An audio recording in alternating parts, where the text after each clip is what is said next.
Okay, time for a new video. Welcome back to my channel, or hello if you're new. This is yet another Eurovision 2025 related video here on my channel, and another sort of reaction video as well, because right now I'm about to listen for the first time to snippets of all of the songs in contention for Portugal with regards to the upcoming edition of the ESC, which of course will take place this May in Basel, Switzerland. As always, you're welcome to let me know your thoughts on anything I discuss in today's video by leaving a comment down below, and as always there are links in the description to my other social media pages. Check them out if you so wish.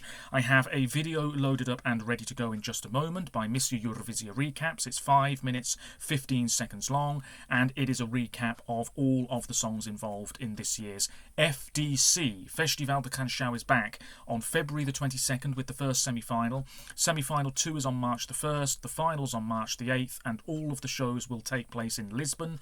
There are 20 names. There was a submission period. 633 entries were received through that open submission window, and the broadcaster RTP selected 14 entries by direct invitation of composers, which I have to say is quite a nice thing to do.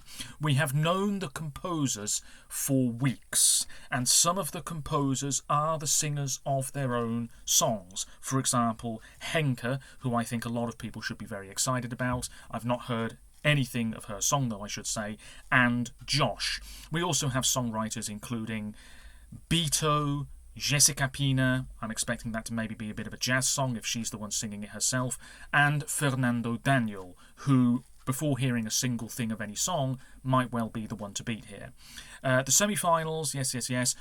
Once again, the voting is the same as always. A 50-50 combination of votes from an expert jury and a public televote will determine the first 5 qualifiers, and a second round of televoting will determine the 6th and final qualifier. In the final, it's 50-50 again, 7 regional juries and a public televote, and if there is a tie, the public have the final say. So many countries opt for the jury having the final say in that instance. Now, for some reason, I don't actually have the list of artists in front of me. I have the composers, but I don't actually have the list of artists. So I guess I'm about to find out. I've no idea what to expect.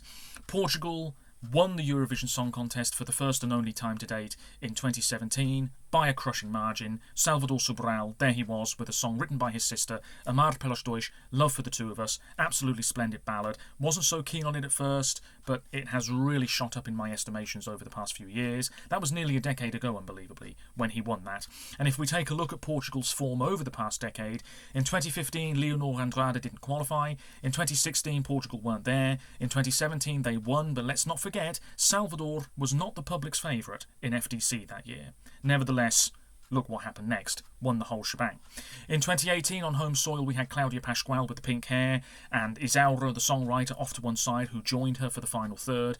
Last place, utterly disgraceful from the juries voting that year and the public. A beautiful ballad, one of the most beautiful Eurovision songs I can think of across the entire history of the ESC.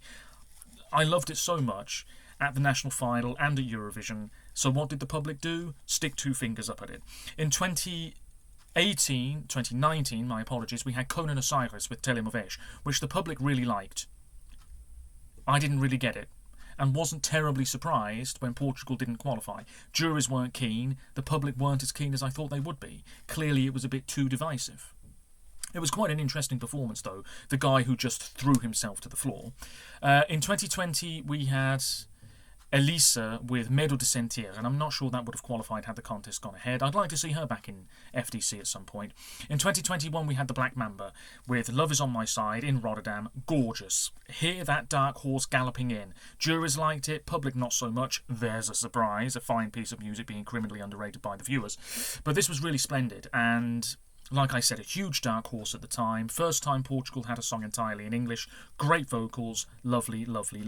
In Turin, we had Maro, who's currently on tour, or going to be on tour again soon, with Saudade. Early on in the running order in the final, beautiful. Her posse of women around her, so intimate, and the result was absolutely justified in my opinion. Again, hear that dark horse galloping in. In 2023 we had Mimikat with Ai Curaçao. Again, early on in the running order in Liverpool, a little bit flamboyant, very well executed. A shame that the votes didn't really pour in for that one. And then last year we had Yolanda with Grito, all about the vocals, so simplistic, not much colour to the performance, but really it was just so beautifully done, and the juries liked it, and would you believe it, a fine piece of music being criminally underrated by the viewers. What will happen this year for Portugal? I am very excited about Henke. I've not seen any comments, I've not seen a single thing, so I've no idea which entry Eurovision fans are already getting buzzed about. But I would say Capital de Bulgaria, Fernando Daniel, Henke, Jessica Pina, and maybe Emmy Curl might be the ones to watch out for the most here. Let's give it a go. What I'm watching won't be in the bottom corner of the video you're watching. I think the national final season has been a complete shite show so far, if I'm being honest with you. I really have not been terribly impressed with the quality. There's so few songs that I think could actually do well at Eurovision. But anyway, let's crack on. Portugal, deliver the goods. Let me know what you think. Here we go. These snippets might be very short. If that's the case, I apologise. I will check out the songs in full in my own time. So first up, Do Nothing with Sobre Nos.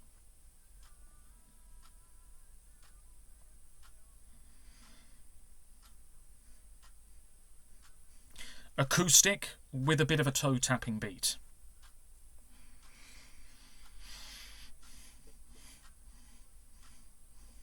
I like the vibe of it. I really do.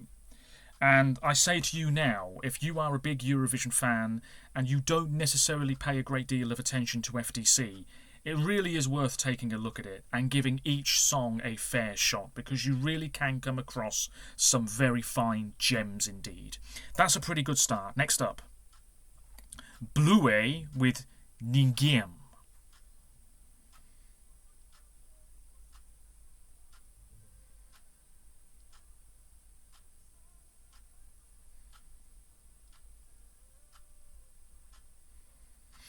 I don't mind the sound of this one either. Feels very relaxed. Feels as though he's pouring some emotion into what he's singing. Not bad. Next up is Capital de Bulgaria with Lisboa.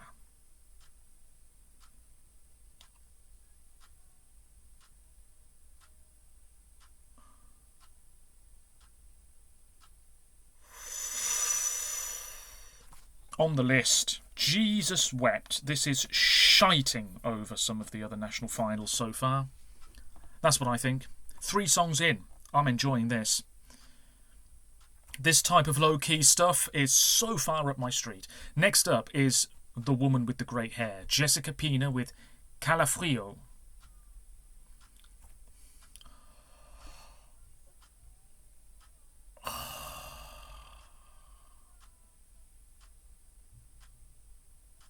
Oh my god, it's a bit jazzy. Don't we need more national final songs like this? Don't we need this type of diversity? Oh, this is fantastic. Would it do well at Eurovision? I doubt it. Should it be at Eurovision? Should we have things like this at Eurovision? Yes, we damn well should. Yes, we damn well should. 4 songs in. I'm not writing you down, but I'm liking the sound of it. I really am. Oh my god, this is crapping all over MGP. I can tell you that much. Next up is Josh with Tristeza, which I think means sadness.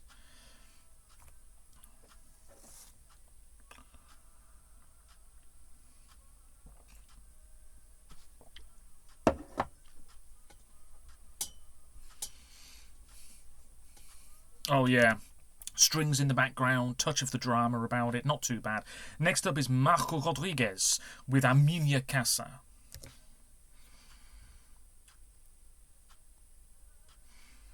Romantic ballad.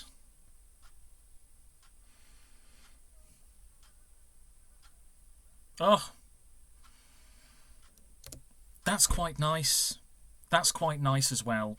Next up is Margarida Campello with Eu sei que o amor.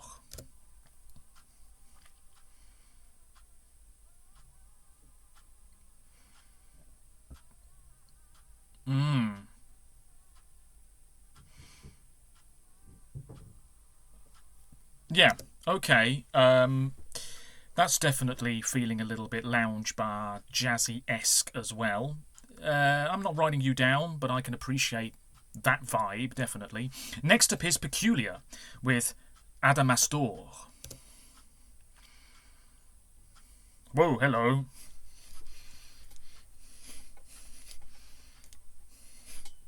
Bang those drums.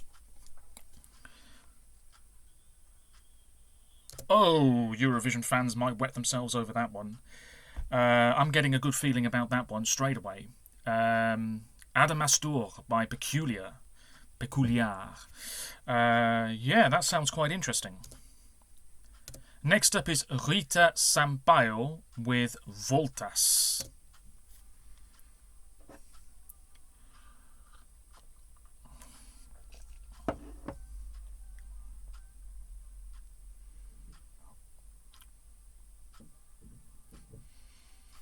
Again, quite easy to go along with, not too bad at all. Next up is Chico Gaiato with Ay Señor.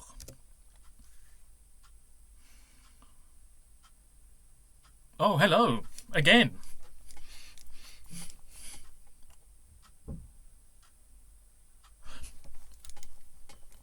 Okay, that might do quite well as well. This is going better than I expected. Next up is A Cantadeira with Responso à Mulher.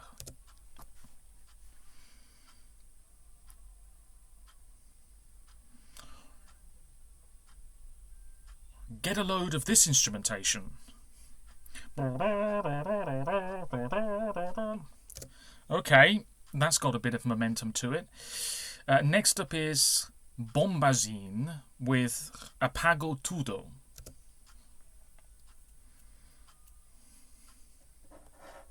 Oh, every year in FDC we have something like this, where it feels as though it's being transplanted from the 80s and it's got some sort of vintage feel to it.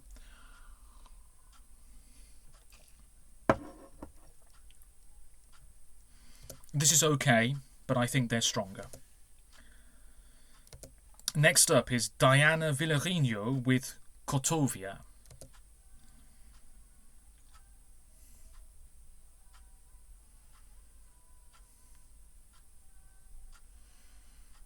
Okay, feels quite traditional, this.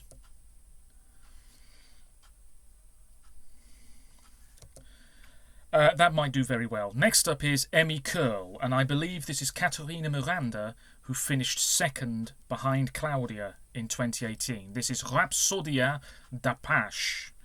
Peace Rhapsody? Whoa, hello, is this Flea from the Red Hot Chili Peppers on bass?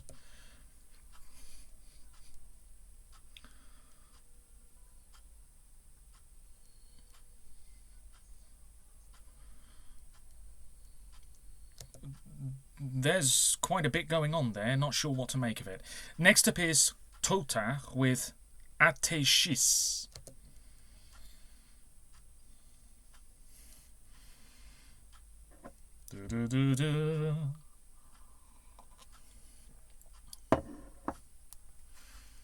Chilled out acoustic guitar, not bad. Next up might be the man to beat, Fernando Daniel with Miedo.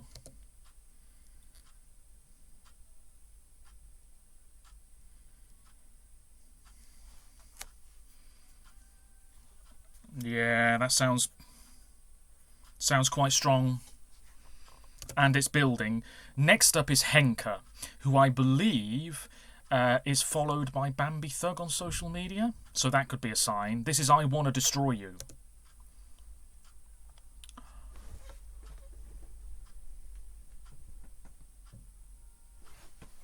Okay, I don't think there's a chance in hell Portugal will send something like that. But if they've got the balls, and they've certainly got more balls than some other countries, Sweden, I think this is so far up my street as well.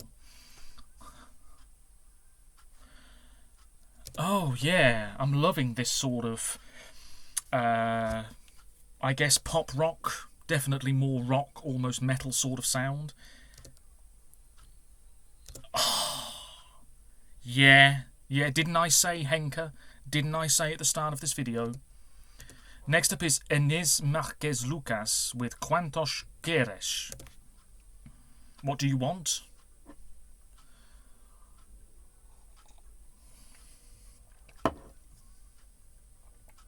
The instrumentation is so interesting with some of these songs. Okay, next up is Quem Foi by Luca Argel featuring Pri Azevedo.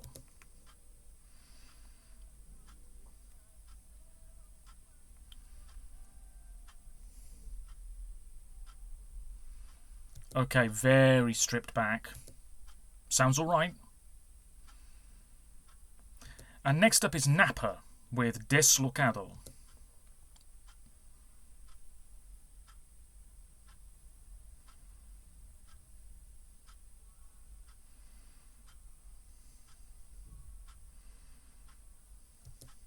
I'm not writing you down, but I don't mind the sound of this one either.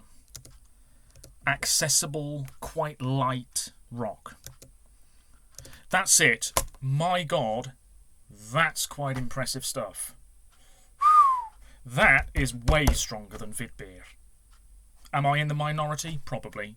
But that is way stronger than what Ukraine are bringing to the table. But guess who's going to get the better result in May? I think we know. I've written down a couple of names here. I should have written down more. The first song here, Do Nothing, Sobre Nós, didn't mind it. Capital de Bulgaria, Lisboa, liking the sound of it. Fernando Daniel, liking the sound of what he's bringing to the table. That could be a strong contender. And Henke, whoa boy, does that stand out a mile. Portugal, don't let us down. Let me know what you think about this lineup. Let me take a look at the comments. Henke.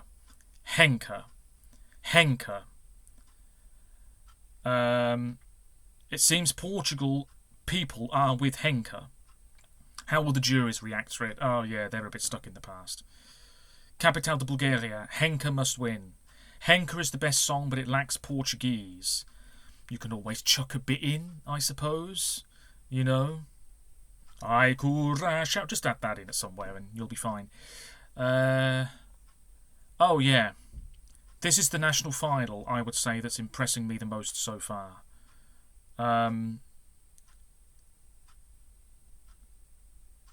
Fernando Daniel. Josh. I don't even remember that song. Where's Josh in this video? He had the Tristessa song. Was he... Oh, I can't find him. Oh, here we are. Oh, yeah. Well, you know. Henke. Yeah, that's the one for me, straight away. Don't even need to hear the whole thing.